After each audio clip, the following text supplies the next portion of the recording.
Could be fake, could be real.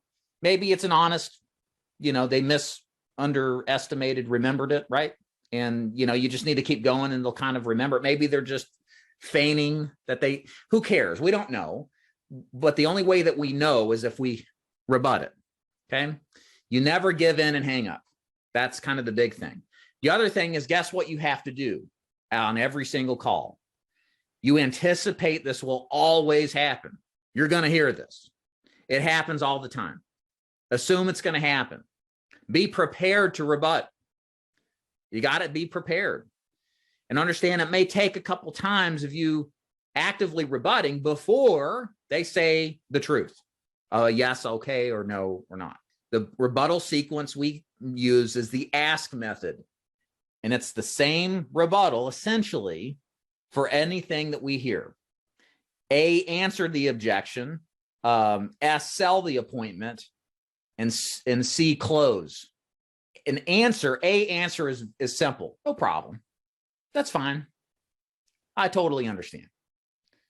It doesn't need to be any more wordier than that.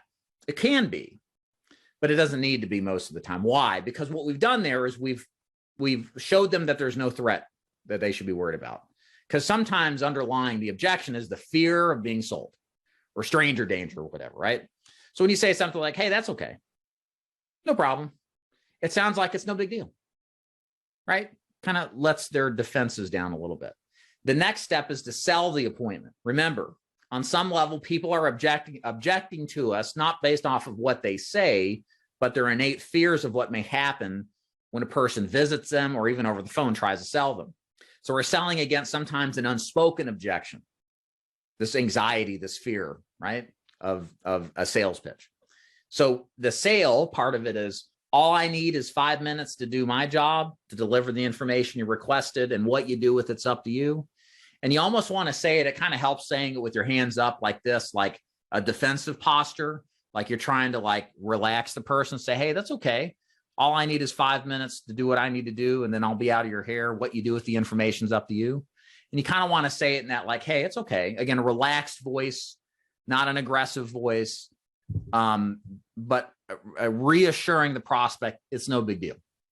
I'm just delivering information. And in your heart of hearts, you're not going to strong arm this person to buy if they don't want it, right? Your job's just to be there to help them. And if you can't, you won't. You just move on, right? So you have to really believe you're just there to help.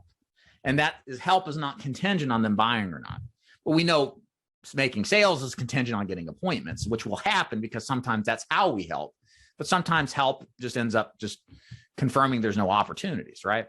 So understand, we're not doing anything threatening to these people. We're trying to help them, okay?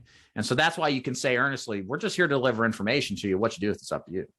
And the last part is the most missed part to actively rebutting objections, and that is closing. You cannot rebut without remembering to close. And we've gotten better at this, I think, with the calls I've been listening to. But you have to conclude the A and the S with the C. The C is the most common thing missed, but we have to make sure we're closing. Because what we're doing here is we're showing leadership. We're saying, hey, that's fine. All I need is a few minutes to do my job. What you do with it's up to you. You then have to tell the person what is going to happen next. People are looking for next steps. If you don't close, what do? They sit there and like, okay, they may book, but a lot of them won't. Like, well, I'm still not interested. Thanks.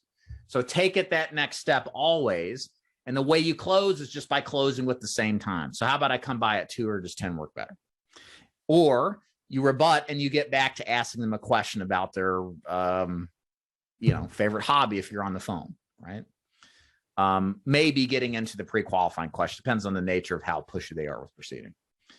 But that's the point. Always make sure you're closing, okay? So again, to recap, I'm not interested. Thank you. No problem. All I need is 5 minutes to do my job to show you how these programs work that you requested. What you do with it's entirely up to you. So why don't I come by tomorrow at 2 or does 10 work better?